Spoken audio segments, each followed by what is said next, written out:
बेटा जल्दी से उठ जाओ, आज हमने आपके पापा की ओर जाना है।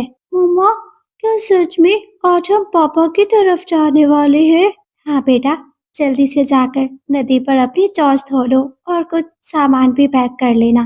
थोड़े बहुत कपड़े जूते भी जरूरत पड़ेंगे तुमको। ऐसे माँ चिड़िया अपने बेटे को साथ ले जाने की तैयारी कर रही थी। चिड़िया का बेटा नदी पर चला जाता है और फिर चिड़िया अपने पड़ोसी कौवों के पास जाती है। कभी बहन, मैं तो जा रही हूँ, चुन्नू जी ने हमें बुलाया है अपने पास, वही राजस्थान में।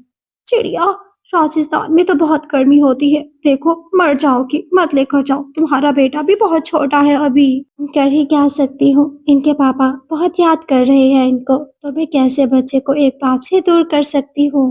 वैसे चिड़िया बहन, मेरी पत्नी बिल्कुल ठीक कह रही है, राजस्थान की गर्मी तो एकदम फ्राई वाली लुक देती है, मत जाना कभी भी। चिड़िया उनके सामने हाँ में सर हिलाती है और फिर वहाँ से चली जाती है। फिर जाकर चिड़िया अपना सारा सामान पैक करती है और फिर एक बड़ी सी गठरी बना लेती है। हो गया मेरा सारा सामान, बेटे का भी है और मेरा भी। ऐसा करती हूँ कि उसको लेकर अब अपने सफर की ओर रवाना हो जाती हूँ।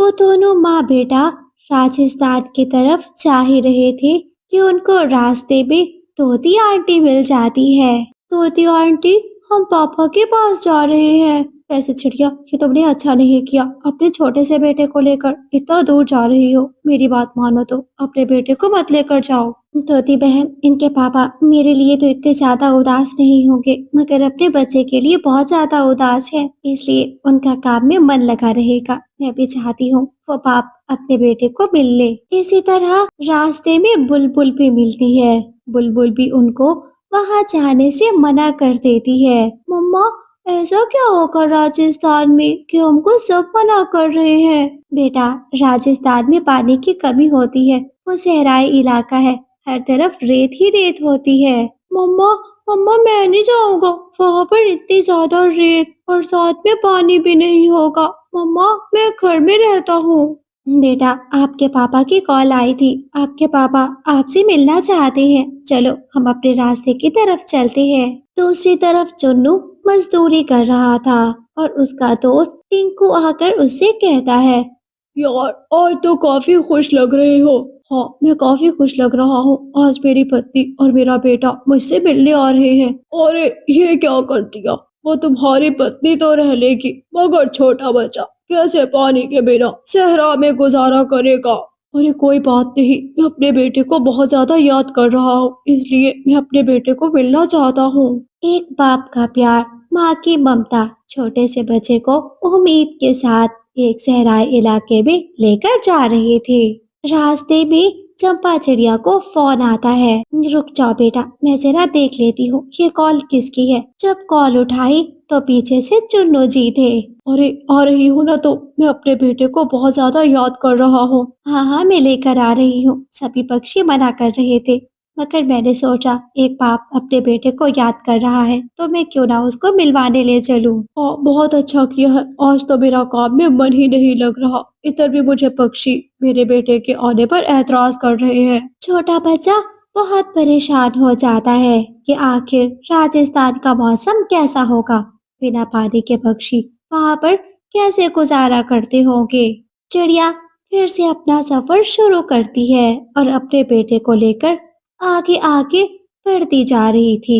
जैसे जैसे राजस्थान आता गया, वैसे वैसे गर्मी बढ़ती गई और फिर छोटा बच्चा प्यास से बिलखने लगता है। मम्मा मम्मा, मुझे प्यास लग रही है, मुझे पानी दे। बेटा, मुझे पता था आपको प्यास लगेगी, इसलिए एक छोटी सी बोतल में मैंने पानी भर लिया था। इसलिए इस छोटी सी बोतल में मैंने पानी भर लिया था। ऐसे माँ चिड़िया छोटी सी बोतल अपने बेटे को दे देती है। छोटा बेटा वो पानी पी लेता है। वो माँ बेटा अपना सफर फिर से शुरू करते हैं। आगे जाकर फिर से छोटा बच्चा रोने लग जाता है। मम्मा मम्मा, मम्मा प्यास लगी है। बेटा, आपको जो पानी था वो सब दे दिया है, अब तो मेरे पास नहीं है, थोड़ा आगे जाकर पापा के पास से पानी ले लेंगे। मगर छोटा बच्चा थोड़ा सा उड़ता और फिर पानी मांगने लगता। थोड़ा सा उड़ता, फिर पानी मांगने लगता। एक माँ अपने प्यार और अपने पति की खुशी के लिए छोटे से बच्चे को हमेशा से बहलाती आ रही थी। मम्मा, अब मैं आगे नहीं जा सकता, मुझे बहुत ज्यादा प्यास लग रही है, मेरी सारी चोंच सूख गई है, थोड़ा सा पानी दे दो। छोटा बच्चा रोने लग जाता है, मगर माँ चिड़िया को कहीं पर कोई कुआं नहीं मिल रहा था और फिर पानी की कमी बहुत ज्यादा हो गई थी। छोटे बच्चे की रोने की आवाज दूर खड़े ऊंट की तरफ चली जाती है। अरे ये कौन रो रहा है? छोटा बच्चा लगता है, मैं जाकर जरा उसकी मदद करता हूँ। वो ऊंट जल्दी से आवाज की दिशा में चलते हुए आता है। आकर देखता है एक छोटी चिड़िया जो कि बहुत परेशान बैठी है, गोद में छोटा सा बच्चा, और वो भी जोर जोर से बिलक रहा है। अरे क्या हुआ चिड़िया, आपका बेटा इतना ज्यादा क्यों रो रहा है? और भाई, मेरे बेटे को बहुत ज्यादा प्यास लग रही है, इसको अपने पापा से मिलाने राजस्थान में लेकर आई हूँ। पहले तो चिड़िया बहन, तुमने बहुत बड़ी गलती कर दी, मगर मैं तुम्हारी मदद जरूर करूँगा। मेरे पेट में ढेर सारा पानी स्टोर किया होता है। वो ऊंट अपने मुंह से कुछ पानी निकाल कर दे देता है। माँ चिड़िया थोड़ा सा पानी बोतल में भरती है और फिर अपने बेटे को पानी पिलाकर वहां से आगे बढ़ जाती है। उनका सफर खत्म हो चुका था। वो अपने चुन्नू जी के पास पहुंच गई थी। चुन्नू जी, सफर तो बहुत मुश्किल रहा है, रास्ते में गर्मी ज्यादा पड़ रही थी। अरे हाँ, मैं समझ सकता हूँ, राजस्थान का सफर इतना ज्यादा आसान नहीं होता। तब तक रात भी हो चुकी थी। चिड़िया वहां पर अपना एक छोटा सा टेंट लगा लेती है। वो परिवार खुशी खुशी बैठा हुआ था। पापा, आप मुझे कल घुमाने ले जाओगे ना? अरे बेटा, यहाँ पर ऊँटों का मेला लगता है, मैं आपको मेला दिखाने ले जाऊंगा। देखा, आप ऐसे बोल रहे थे, राजस्थान से डर रहे थे, मगर राजस्थान तो बहुत ज्यादा अच्छा है बेटा। मगर मम्मा, जब प्यास लगती है तो पानी नहीं मिलता, तो मुझे अपना हरा भरा जंगल बहुत ज्यादा याद आता है। जैसे ही आधी रात होती है, आधी रात में वो छोटा बच्चा फिर से बिलखना शुरू कर देता है। मम्मा, प्यास लगी है, मुझे कुछ पीने को दे। मम्मा, मुझे प्यास लग रही है। बेटा चुप कर जाओ, आपके पापा उठ जाएंगे, उठ के तो शायद गुस्सा करेंगे। हम कल अपने घर की ओर चले जाएंगे। छोटा बच्चा अपनी आवाज धीमी कर लेता है, मगर भूख के मारे उसकी आंखों से आंसू अभी भी आ रहे थे। माँ पति के आराम के लिए बेटे को जोर से रोने नहीं दे रही थी और छोटा बेटा प्यास से बहुत ज्यादा बुरे हाल में था। सुबह हो जाती है। जैसे ही वो दोनों माता पिता उठ गए थे, मगर छोटा बच्चा अभी तक सो रहा था। चुन्नू जी, देखिए तो सही, हमारा बच्चा अभी तक उठा क्यों नहीं? चुन्नू जैसे ही पंख लगाता है, छोटे बच्चे का तो सांस ही नहीं आ रहा था। अरे ये क्या? देखो चंपा, हमारे बेटे को क्या हो गया है? ऐसे मत बोले चुन्नू जी, मैं देखती हूँ, मेरा बेटा बिल्कुल ठीक होगा। माँ जैसे ही पंख लगाकर देखती है, मगर छोटा बच्चा तो सांस ही नहीं ले रहा था। हे भगवान, ये क्या हो गया? मेरा छोटा सा बेटा कहाँ चला गया? अरे इस राजस्थान की प्यास से मेरा छोटा सा बेटा मर गया है। नहीं, ऐसे मत बोले, मेरे बेटे को कुछ नहीं हो सकता। अपने बेटे के बिना मैं कैसे जिंदगी गुजारूंगी? वो दोनों माता पिता बैठकर रो रहे थे। पति पत्नी एक दूसरे को देखते और अपना छोटा सा बेटा जो कि पानी की कमी की वजह से मर गया था। ऐसा कब हो गया? ना जाने मेरा बेटा रात में जोर से रो लेता, मगर आपके आराम के लिए मैंने बेटे को जोर से रोने भी नहीं दिया। वैसे चिंकी, सभी पक्षी ठीक कहते थे, ऐसे मौसम में अपने बच्चों को ऐसी जगह पर नहीं लेकर आना चाहिए। हाँ, मेरी गलती है, मुझे तो कवि बहन और तोती बहन ने मना किया था, मगर मैं तो भूल गई। हाँ, मगर अब देखो, हमने अपने बेटे से हाथ धो लिया। वो दोनों पति पत्नी अब राजस्थान के उस खतरनाक इलाके में रहना शुरू कर देते हैं। उनका छोटा सा बच्चा जो कि अब नहीं रहा था। चुन्नू मजदूरी भी करता, शाम को अपने घर वापस भी आ जाता था। प्यारे दोस्तों, अगर कभी हमारे दोस्त हमारे अच्छे के लिए हमको रोक भी लेते हैं, हमें रुक जाना चाहिए। हर बार हर कोई गलत नहीं होता। ये रात के समय में जंगल में ठंडी ठंडी हवाएं चल रही थी और माँ चिड़िया एक बड़े पेड़ के ऊपर घोंसला रखकर अपने दो बच्चों के साथ सो रही थी। आज जंगल में कुछ अलग लग रहा था। माँ, मम्मा दिवाली कब आएगी? और दिवाली पे मैं ढेर सारे पटाखे उड़ाऊंगी। और मम्मा, मैं तो अपनी सबसे अच्छी रंगोली बनाऊंगा और दिवाली मेरी सबसे अच्छी गुजरेगी। मेरे प्यारे बेटे, आप तो अच्छे से जानते हो ना, हम तो गरीब पक्षी हैं। हमारे पास दिवाली के इतने पैसे भले कहाँ से आएंगे? अपनी माँ की बेबसी की आवाज सुनकर वो दोनों बच्चे चुप कर जाते हैं। तभी आसमान के ऊपर सजा हुआ चांद, 14वीं का चांद पूरी तरह जमीन के करीब होने लगा। मम्मा, मम्मा देखो, जैसे चांद हमारे पास आ रहा हो। बेटा, मुझे भी चांद पहले से कुछ ज्यादा करीब दिख रहा है, मगर तुम चिंता मत करो, चांद अपनी जगह पे ही रहता है, कहीं नहीं आता जाता। मम्मा, मम्मा मुझे तो लग रहा है चांद जैसे हमारे पास आ रहा हो। दूसरी तरफ तोता और तोती भी डर जाते हैं। उनका घोंसला भी खुले आसमान तले था। भतीजी देखिए तो सही, वो चांद हमारी तरफ आ रहा है। अरे समझ में नहीं आ रहा, मुझे भी चांद पहले से कुछ ज्यादा करीब दिख रहा है। लगता है चांद को आज जमीन पर ही आना है।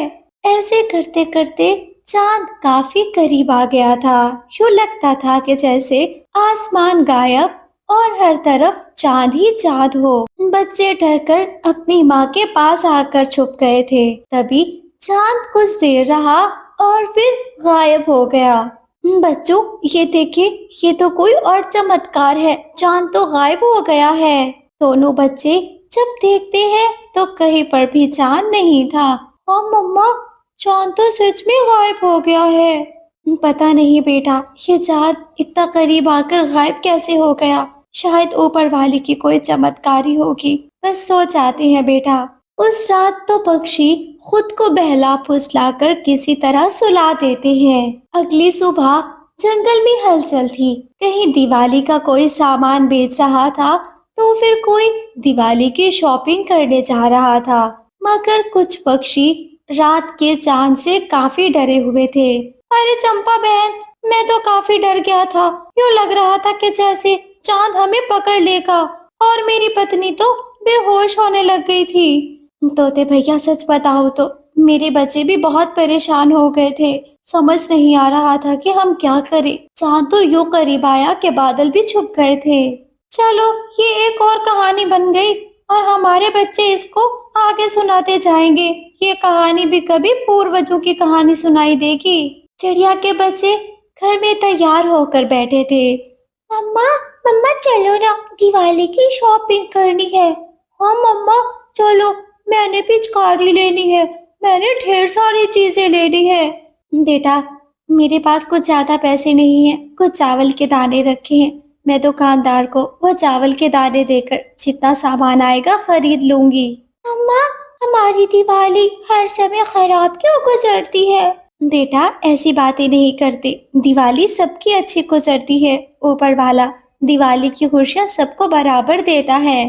पर मम्मा, ऊपर वाला सबको पटाखे बराबर भी नहीं देता और सबको रंगोलियाँ बराबर में नहीं देता।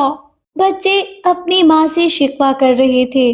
बच्चों का शिकवा सुनकर माँ का दिल खोखला होता जा रहा था। दूसरी तरफ तोता भी जंगल का सबसे गरीब तोता था। तोते के घर में भी चिड़िया के घर की तरह दिवाली की खुशियाँ अधूरी थी। भतीजी कब आएगी दिवाली? कब बजाओगे पटाखे? कब होगी हमारे घर में खुशियों की चहचहाहट? अरे चिंता मत करो, एक दिन मैं किस्मत बदलूंगा। देखना, एक दिन तुम्हारी दिवाली सबसे अच्छी होगी। मगर अब उसकी पत्नी के लिए ये बातें सिर्फ बातें ही रह गई थी, क्योंकि अब तक किसी भी बात का कोई भी उसको सिला नहीं मिला था। कबूतर और फिर साथ में कौवा दोनों जंगल के अमीर पक्षी थे। यार कबूतर, मेरे घर में जितना भी सामान बचा है ना पिछले साल की दिवाली वाला, वो गरीब पक्षियों में बांट देते हैं। हाँ, मैं भी यही सोच रहा था। पिछली बार मेरे पास भी ढेर सारा सामान बच गया था। हाँ, तो फिर कितना अच्छा होगा, जंगल के दूसरे पक्षी भी दिवाली मना लेंगे अच्छे से। वैसे भी हमारे बच्चों की जैसी चीजें तो वो ले ही नहीं सकते। मेरा बेटा भी पूरे बाजार की महंगी चीजें खरीद कर लाया है अपनी पसंद से। उसके जैसी चीजें सच में किसी की नहीं होगी। अमीरों की तो अपनी ही बातें होती हैं। अपनी पिछली दिवाली का बचा हुआ सारा सामान कबूतर और कौवा अपने घर से बाहर निकालते हैं। पति जी, सामान तो जैसे कैसे निकाल ही रहे हो, पर मेरी बात मान लो। अरे कौन सी बात रहती है तुम्हारी मेरी प्यारी पत्नी जी? मेरी तो यही बात रहती है। ऐसा करो, स्पीकर लेकर जंगल के सबसे बड़े पेड़ के ऊपर जाकर बैठो, उस पे बोलो जिस जिसको दिवाली का सामान लेना है आकर हमारे घर के सामने से उठाकर चला जाए। वैसे आइडिया तो बहुत अच्छा है। जंगल के पक्षियों को पता चलेगा कि मैं कल्याण कितना सखी और अमीर पक्षी हूँ। फिर कल्याण कौवा ऐसा ही करता है। एक बड़ा स्पीकर पकड़कर बड़े पेड़ के ऊपर जाकर जंगल वालों के सामने ऐलान करता है। सुनो सुनो, जंगल के सभी गरीब पक्षियों सुनो, मैं कल्याण सेठ बात कर रहा हूँ। जिस किसी को दिवाली के सामान की जरूरत है आकर मेरे घर के सामने से ले जाए। बस इतना ही था कि जंगल के कुछ पक्षी तो लेने के लिए आ गए थे, मगर चिड़िया और तोते के जैसे खुददार पक्षी इस बात को बुरा मनाने लगे। तोते भैया, कितनी गलत बात है, हमने किसी से कुछ मांगा तो नहीं, ये तो एक अलग तरीका हो गया। गरीबों की गुर्बत को रुसवा करना, ये सब बहुत गलत है। हाँ चंपा, गलत तो बहुत ज्यादा है, मगर हम अमीरों को क्या ही कह सकते हैं। बस उनके उस सामान को हम लेने कभी नहीं जाएंगे। हाँ, भले दिवाली पर भले हमारे घर भी एक भी पटाखा ना हो, मगर हम ऐसे सामान को आग भी नहीं लगाते हैं। अगला दिन दिवाली का था और फिर शाम तक सब तैयारियों में मगन रहे।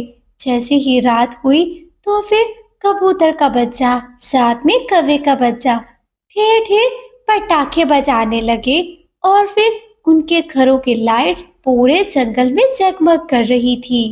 तभी पहले दिन की तरह चांद धीरे धीरे पक्षियों के करीब आने लगा। मम्मा, मम्मा देखो, एक तो हमने दिवाली नहीं मनाई और ऊपर से ये चांद हमें दोबारा तंग कर रहा है। मेरे बच्चों, मेरा दिल कहता है कि हम दिवाली जरूर मनाएंगे। आप चिंता मत करो, बस ऊपर वाले पर विश्वास रखो। एक दिन आपकी माँ आपके लिए ढेर सारे पटाखे लेकर आएगी। चंद सिक्कों की खातिर वो बच्चे दिवाली जैसा त्योहार नहीं मना रहे थे। चांद करीब आते आते बहुत करीब आ जाता है। ऐसा लग रहा था कि वो जैसे बच्चों के घोंसलों के पास आ गया हो। एक अलग हवा चल पड़ी। तभी चांद के ऊपर जाने का जैसे सपना पूरा हो रहा हो। चांद ने चिड़िया और उसके दोनों बच्चों को लिया और फिर तोते के घर चला गया। तोतों को भी लिया। ऐसे करके चांद पर ढेर सारे पटाखे, पिचकारियां, दिए और फिर रोशनियां थी। मम्मा, ये तो चांद है ना? हाँ बेटा, चंदा मामा समझो हमारे साथ दिवाली मनाने के लिए आए हैं। तभी बच्चों ने भी पटाखे बजाए, पिचकारियां मारी और फिर साथ में बच्चों ने खूब दिए जलाए।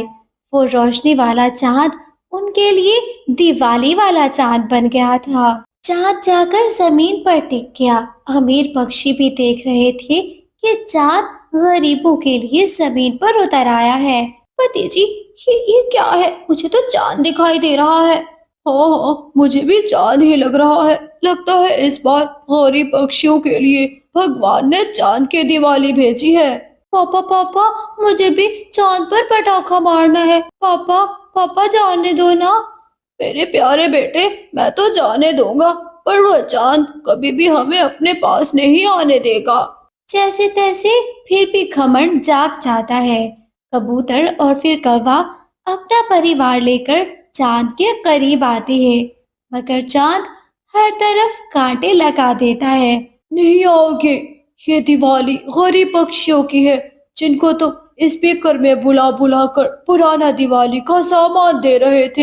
हट जाओ, इस दिवाली पर सिर्फ और सिर्फ मेरे साथ मेरे दोस्त ही रहेंगे और इनकी जैसी दिवाली पूरी दुनिया में कोई नहीं मना रहा। लेकिन क्या करते, कबूतर और कौवा के पास चाहे जितने भी पैसे हो जाए, मगर वो अपने बच्चों को चांद की दिवाली नहीं दे सकते थे। और उधर गरीब पक्षियों के बच्चे चांद पर दिवाली बनाकर खूब मजे कर रहे थे।